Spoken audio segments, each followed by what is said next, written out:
Pimple-popping videos? Ew, gross. Who would watch these? More importantly, who would make sound for these? My name's Tim, and I make pimple-popping videos sound as gross as they look. Popping pimples sounds nothing like popping bubble wrap, but I popped some bubble wrap anyway to psych myself up for what I was about to watch. So I had my assistant strap me down for marathon viewing. Oh my God. I nearly puked. Then I had to make the sounds. Then I did puke. Tara, come hold my hair back! Finding the right condiments wasn't easy. Ketchup was okay, mustard was better. Squeezing relish out of a condom? Oh.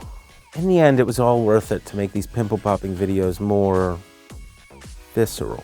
Oh wow, Tara, I got one. Right there, you see it? Hold on. This is the worst internship I've ever had.